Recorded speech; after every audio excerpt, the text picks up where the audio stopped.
Ang alien na pasmado ang bunganga. Beep, beep, beep, beep, beep. Ang tagalupa na viral ang mukha. Bip, bip, bip, bip, bip. Bumibip, bip, bip, bip, bip, bip, bip, bip, bip, bip, bip na ba? Ang lahat, Martian, Beep, beep, beep, beep. Enrico Pañero, Bip, bip, bip, bip, bip. Beep, beep, beep, Bip, beep, bip, bip, bip, bip. Bip, bip, bip, bip, bip. Titilaok! Titilaok! Beep, beep, beep, beep, beep. Ito na ang 101.1 Yes FM Balitang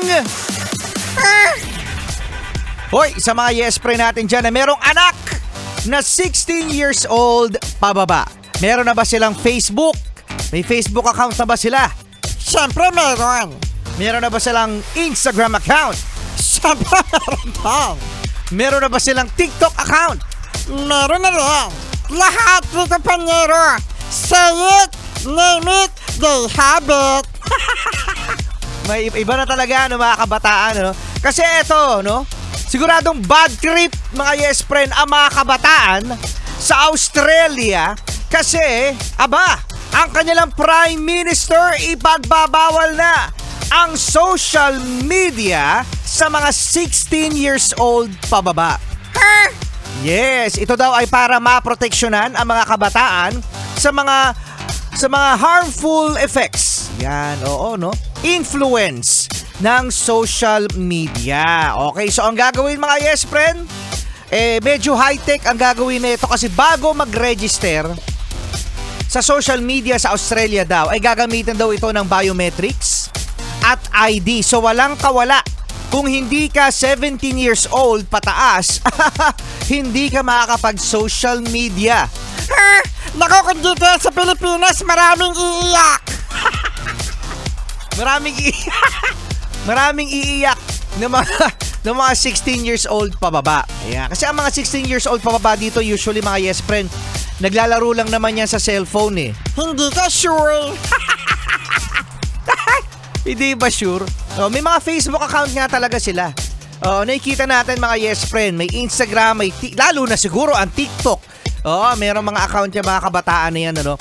At, eto nga, in fairness mga yes friend sa mga comment section ng mga netizen, sana din daw dito sa Pilipinas. Ito napaka-KJ neto. Okay, sana sa Pilipinas din. Oo. Tapos, yung iba naman mga yes friend, nadidismaya sa mga ganitong mga pagkakataon kasi that means yung communication, freedom of speech at kung mga anik-anik pa. Pero kung titignan yung mga yes friend, di ba may point naman din.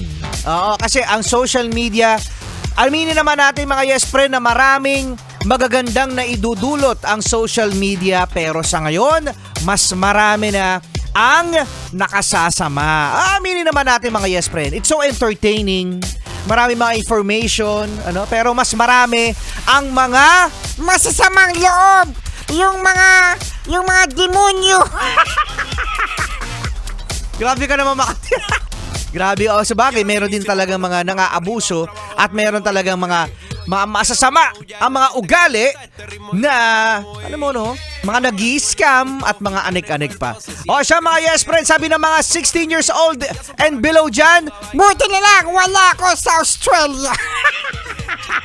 at yan ang ating balitang.